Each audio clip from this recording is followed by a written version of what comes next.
Una vez más, Dios nos ha regalado el privilegio de abrir nuestros ojos y ver la luz de un nuevo día, porque nuevas son sus misericordias cada mañana. Segundo de Crónicas 20:20 declara que en el momento más difícil de la guerra, Josafat dijo al pueblo: creed al Señor vuestro Dios y estaréis seguros. Creed a sus profetas y seréis prosperados. Que ese sea nuestro deseo al estudiar la palabra de Dios.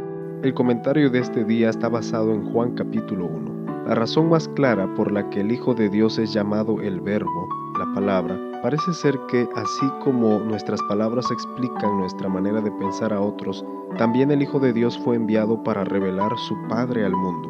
Lo que el evangelista dice de Cristo prueba que Él es Dios. Él afirma su existencia desde el principio y su convivencia con el Padre.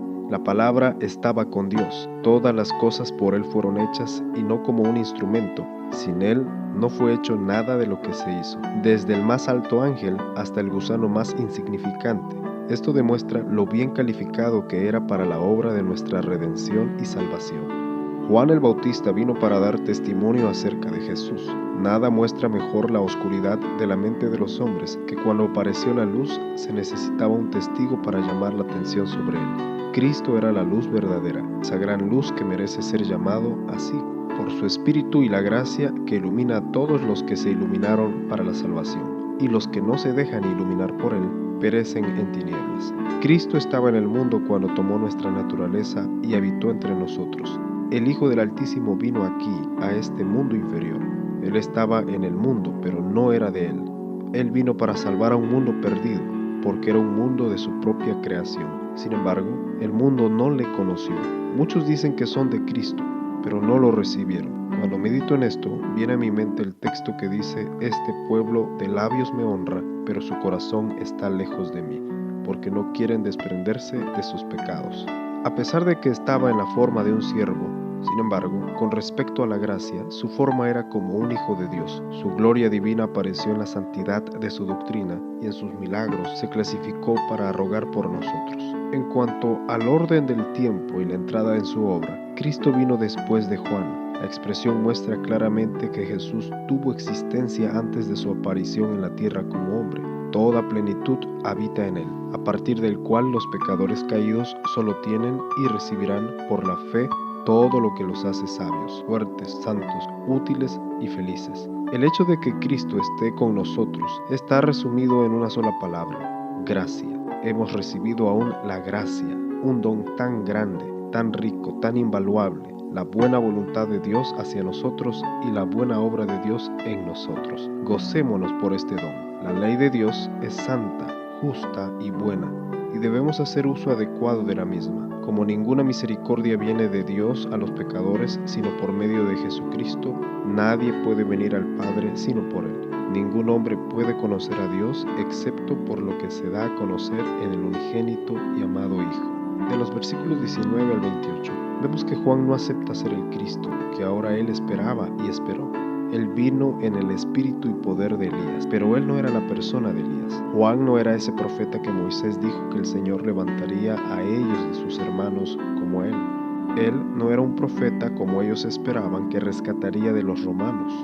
Dio cuenta de sí mismo, como podría emocionarlos a prestar atención a él. Bautizó a la gente con agua como señal de arrepentimiento y como un signo externo de las bendiciones espirituales que se le confieren en virtud del Mesías, que estaba en medio de ellos, a pesar de que no lo conocían, y el que no era digno para prestar el servicio más humilde.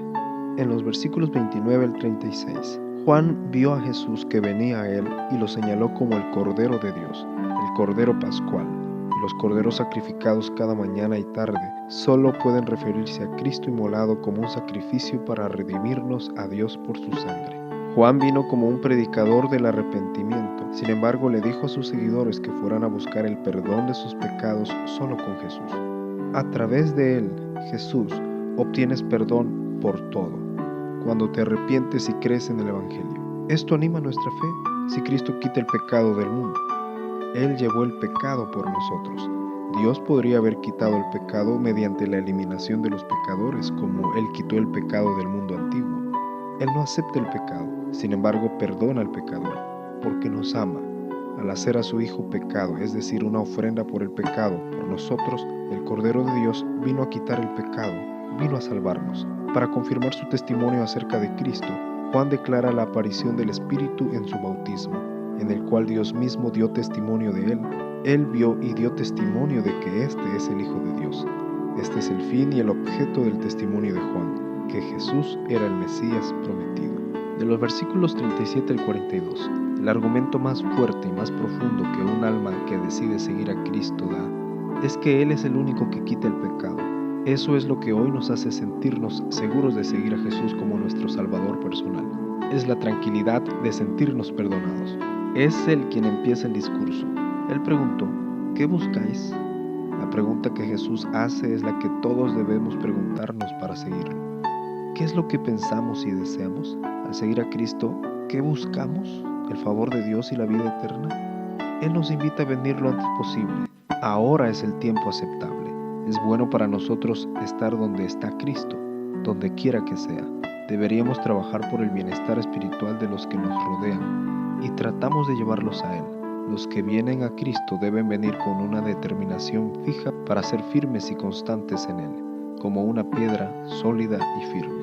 De los versículos 43 al 51, para conocer la naturaleza del verdadero cristianismo, debemos seguirle, dedicarnos a Él y andar en sus caminos. Notemos la objeción que Natanael hizo. Debemos examinarnos a nosotros mismos. La mejor manera de eliminar los prejuicios de la religión es hacer prueba de ello. En Natanael no había engaño, su profesión no era ser hipócrita. Él no era un simulador ni deshonesto, era un hombre realmente vertical, piadoso. Cristo sabe lo que los hombres son. Él nos conoce. Anhelemos y oremos para ser israelitas de verdad, en quien no haya engaño, verdaderos cristianos, aprobados por el mismo Cristo. Hay cosas débiles, imperfectas y pecadoras en todos nosotros los seres humanos, pero la hipocresía no pertenece al carácter de un creyente. Considero que estamos manchados de hipocresía. Eso no le gusta a Dios. Pareciera que es la que hay en nuestra iglesia hoy. Jesús fue testigo de lo que pasó cuando Natanael estaba bajo la higuera. Probablemente él estaba entonces en ferviente oración, buscando la dirección en cuanto a la esperanza y la consolación de Israel, donde ningún ojo humano lo observaba.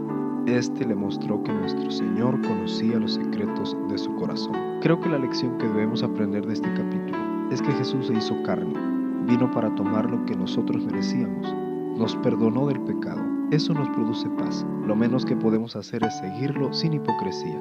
No te olvides que Él conoce nuestro corazón. Agradecemos al pastor Daniel Juárez Ángel por compartir esta meditación y quien es el capellán del Hospital del Sureste en la ciudad de Villahermosa, Tabasco, México.